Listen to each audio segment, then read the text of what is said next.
High gangster, this is GM with you and you're watching trade like gangster. So যারা binary trading করছেন, basically 1 minute time ফ্রেমে যারা trade করছেন, এই ভিডিওটা তাদের জন্য ম্যান্ডেটরি। এবং আজকে আমি কোনো ধরনের সিগন্যাল দেবো না আপনাদেরকে, এবং কোনো ধরনের স্ট্র্যাটেজি নিয়েও কথা বলবো না।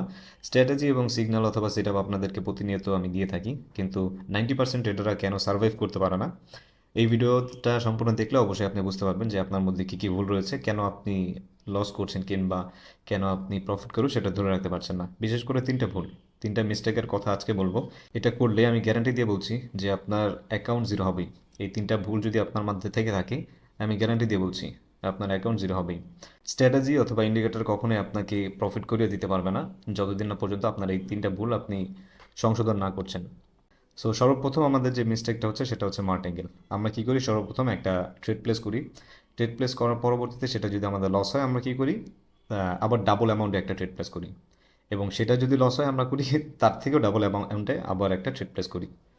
আমরা এটা মনে করি যে মার্কেট এবার উল্টাবে। ভাই, মার্কেট তোমার ইমোশন বোঝে না। বাইনারি ট্রেডিংয়ে ক্যান্ডেল র্যান্ডম স্পাইক দিবেই। 1 মিনিটে ক্যান্ডেল নিয়ে স্পাইক তো অবশ্যই আমরা এটা আশা করতে পারি, তাই না? সো একটা লস, তারপর আরেকটা লস, আর কয়েকটা লস, মিনিটের মধ্যে দেখতে পাবেন যে আপনার ব্যালেন্স শেষ। সো অ্যাকচুয়ালি সত্যি কথা বলতে মার্টিঙ্গেল ট্রেডিং না, এটা হচ্ছে একটা গ্যামলিং। প্রফেশনাল ট্রেডাররা কখনোই মার্টিঙ্গেল ইউজ করে থাকে না। মার্টিঙ্গেল তখনই দরকার হয়, হ্যাঁ ঠিক আছে, আমি একটা সেট আপে ট্রেড নিয়েছি, সেই সেট আপটা যখন আমার পরবর্তীতে আবার দেখবো তখন আমি মার্টিঙ্গেল নিতে পারি। কিন্তু একটা ক্যান্ডেলে আমি নিয়েছি, সেটা লস হওয়ার পরবর্তী সাথে সাথে আমি মার্টিঙ্গেল নিচ্ছি, সো সেটা কখনোই করা যাবে না। এটা যদি করে থাকেন তাহলে আপনি গ্যামলিং করছেন কিংবা গ্যামলারের মধ্যে পড়ে যান। সো প্রফেশনাল কিংবা প্রফিটেবল ট্রেডাররা কখনোই এভাবে মার্টিঙ্গেল করে না। তারা জাস্ট মানিটাকে ম্যানেজ করে ট্রেড করে। এবং আমাদের সেকেন্ড যে মিস্টেকটা সেটা হচ্ছে রিভেঞ্জ রেট। দ্বিতীয় মিস্টেকটা, এটা হচ্ছে সবচেয়ে ভয়ানক একটা জিনিস, সেটা হচ্ছে সাইলেন্ট কিলার বলা যায় এটাকে, আমি সাইলেন্ট কিলার বলি। এটা একটা ট্রেড লস হয়েছে, রাগ আসে, অবশ্যই রাগ হবে, কেন আমার ট্রেডটা লস হলো, ইগো হার্ট হয়। তারপর ইমিডিয়েটলি আমরা কি করি, আবার ট্রেড করা শুরু করি এবং রিভেঞ্জ ট্রেড করি। তখন যে আমরা নেক্সট যে ট্রেডটা করি সেটা কিন্তু কোনো স্ট্র্যাটেজি দিয়ে হয় না, সেটা হচ্ছে ইমোশন দিয়ে। আর রেজাল্ট কি আসে আমাদের? রং এন্ট্রি, রং টাইমিং, ওভার ট্রেডিং। মার্কেট তোমার বিরুদ্ধে না, অ্যাকচুয়ালি ভাই মার্কেট আমাদের বিরুদ্ধে না, আমরাই আমাদের বিরুদ্ধে কাজ করছি কিংবা আমরাই আমাদের বিরুদ্ধে ফাইট করছি। এটাকেই বলা হচ্ছে রিভেঞ্জ ট্রেড। রিভেঞ্জ ট্রেড করা যাবে না। একটা মিস হয়েছে, ওকে প্রবলেম নেই, আমি আবার মার্কেট দেখব, আবার আমি সেট আপ খুঁজবো, কিংবা আবার যখন আমার সেট আপটা হবে তখন আমি আবার ট্রেড করব। রিভেঞ্জ করা যাবে না, মার্কেটের সাথে রিভেঞ্জ দিয়ে পারবেন না।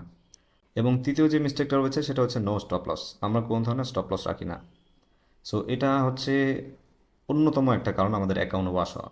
আমাদের অবশ্যই একটা লিমিট রাখতে হবে যে এতটুকু অ্যামাউন্টের উপরে আমরা লস করব না। যদি আমার এতটুকু লস হয়ে যায়, আমি সেই দিন মার্কেট থেকে বের হয়ে যাবো এবং তার পরের দিন আসবো, পরের দিন এসে ইনশাল্লাহ আমি আমার যেটা লস হয়েছিল সেটা রিকভার করার চেষ্টা করব। এটা কখনই করা যাবে না। এই মাইন্ডসেট যদি আপনার থাকে তাহলে আপনার অ্যাকাউন্ট ফিনিশ হতে বেশি সময় লাগবে না। কিছু কিছু ট্রেডার রয়েছে বাইনারি ট্রেডিংয়ে যারা কি করে, সম্পূর্ণ অ্যামাউন্ট একটা ক্যান্ডেলের মধ্যে দিয়ে দেয়। একটা ক্যান্ডেলের মধ্যেই অনেক ট্রেডার রয়েছে, আমি দেখেছি যে একটা ক্যান্ডেলে সম্পূর্ণ অ্যামাউন্টটা আপনি দিয়ে দিচ্ছেন এবং সেটা লস হয়ে গেলে অ্যাকাউন্ট ওয়াশ। সো এটা কখনোই করা যাবে না। আমাদেরকে অবশ্যই, আমি আগের ভিডিওতে বলেছিলাম, আমাদের নির্দিষ্ট পরিমাণ রিস্ক নিতে হবে এবং নির্দিষ্ট পরিমাণে আমাদেরকে স্টপ লস রাখতে হবে। সো স্টপ লস যদি না রাখি আমরা, তাহলে আমাদের অ্যাকাউন্ট অবশ্যই ওয়াশ হবে। সো জাস্ট এই তিনটে মিস্টেক কখনোই করা যাবে না। ইন্ডিকেটর অথবা সিগন্যাল গ্রুপ আপনাকে কখনোই বা সেভ করবে না, অথবা ইন্ডিকেটর কখনোই আপনাকে রিচ বানাবে না।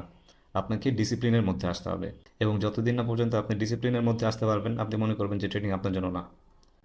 এবং মার্কেট আপনাকে কিন্তু প্রমিস দেয় না, কিন্তু পানিশমেন্ট দিতে কিন্তু ভুলে না। সো জাস্ট আপনাকে ডিসিপ্লিনের মধ্যে আসতে হবে এবং এই 3টা ভুল কখনোই করা যাবে না। ফার্স্ট হচ্ছে মার্টিঙ্গেল ইউজ করা যাবে না, সেকেন্ড হচ্ছে রিভেঞ্জ ট্রেড করা যাবে না, এবং থার্ড হচ্ছে একটা স্টপ লস রাখতেই হবে। যদি আমরা স্টপ লস না রাখি, আমাদের অ্যাকাউন্ট ওয়াশ হবেই এবং ব্যালেন্স সম্পূর্ণ ফিনিশ হবেই।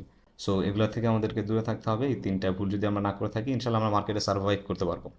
এবং মার্কেটে যদি আপনি সার্ভাইভ করে থাকেন, অবশ্যই আপনার প্রফিট আসবে। প্রফিট ন্যাচারালি আসবে, জোর করে কখনো প্রফিট নিয়ে আসতে পারবেন না।